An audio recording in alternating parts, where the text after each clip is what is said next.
guys, so today's video I'm going to show you how to clean your beauty blenders and makeup brushes. First we're going to start with makeup brushes, and for that I like to use a sulfate-free hydrating shampoo. You can use whatever you want. I recommend something that is hydrating and sulfate-free so it won't dry out your brushes. And you're going to want to get a container where you can squeeze some soap into. You don't need a massive amount, just start with a small amount. You can always add more.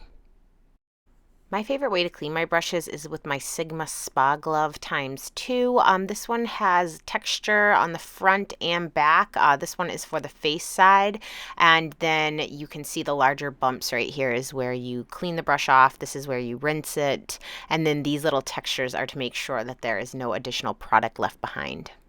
And then when we flip it around, we see the eye side. It has smaller texture to really get down there into those smaller detail brushes right here, and you can see the same other cleaning textures. So we are on a water shortage here in California, so I'm going to fill this bowl up. You should never waste if you don't have to anyway. I don't like to let the water run while I'm doing this, so I'm going to fill up this bowl to just dip my brush in to get it damp. So starting with the eye side, I'm going to dip my brush in the shampoo, dip it in the water, and I'm going to work it on this main texture on the middle of the hand back and forth to get the product out. Then I'm going to dip it in the water and go on the rinse side. Eventually I will rinse these off with low running water. Then I just go over the little texture to make sure that there's no more soap in there. I go on the refined side and then I squeeze it between my thumb and forefinger to get any excess water off. And then I lay them down on a towel to dry. Now I'm just going to flip the glove over onto the face side to show you a face brush. I'm going to dip it in the water, dip it in the soap, and then work out the product on the main part of the glove again.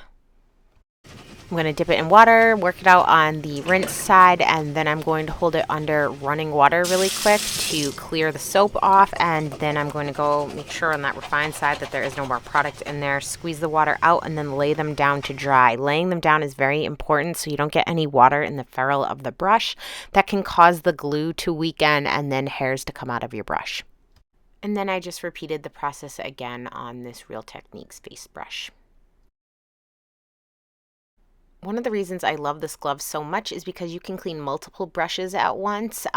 Just stack them all up, make sure they're the same length, and just get them wet, dip them in the soap, and then, as many as your little hand can fit, you can clean at once on here. So it makes it go a lot faster, and it makes it so your hands don't get raw.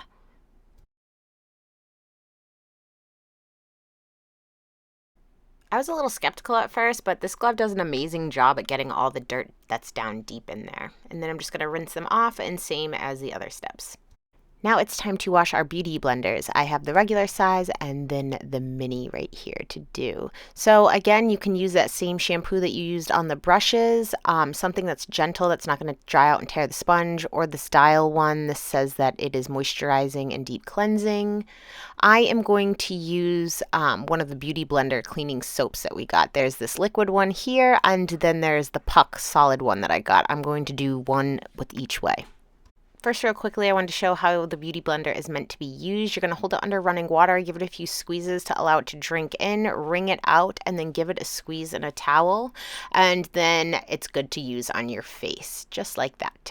You want it to be a little damp. Onto cleaning it, we're going to squeeze some of the soap on there, and I am going to work that in. You just want to keep squeezing it, get it wet with the soap on there, and just wring it out like this. That's going to get whatever's in there down deep. It's really important to kind of work your fingers in like this. So after that, if you see any spots that are darker with makeup in there and you want to spot treat it you're going to squeeze a little more soap on there and then rub it in with your finger. Try to work it in there and just start squeezing it out. So get it a little damp and then just start squeezing that spot with your thumb. You can see kind of there the makeup-y soapy water is coming out. Just keep doing that until it comes out. And then up top there, you see there's still some powder from where I bake with that. I'm going to get it damp. I'm just going to dip it in the soap I use for the brushes. And I'm just going to really work it in like this, squeezing it between my forefinger and my thumb, just to really work that out there. And then I'm going to dip it in some water and rinse that soap out. Then to make sure all the last soap is out, I'm going to hold it under the running water and squeeze it and just rinse it out until it's completely wrung out. And then I'm going to put it in my candle holder where it's aerated so it has a chance to breathe. You don't want to put it in a drawer or something closed shut because it can grow mold. Now I'm going to use a solid cleanser with my micro beauty blender. So you can see you're just going to rub it back and forth on that block. It's kind of just like a barred soap. I'm just going to rub it back and forth, and then I'm going to dip it in the water and squeeze out the makeup from it, just like in the big one. Now you might need to do those steps a few times to get all of the last makeup out of there. Once I'm satisfied I have all the makeup out of there, I'm just going to hold it under the running water real quick just to get out any remaining soap residue, and then it is clean. So I like to lay my brushes out on a microfiber towel that absorbs all the water, and I just leave them here overnight to dry. And as you can see, my candle holder above is where I put my beauty blenders. If you guys have any other questions or concerns, please leave them in the comment section down below and I'll do my best to answer them. Thank you so much for tuning in, and I'll see you next time, guys. Bye.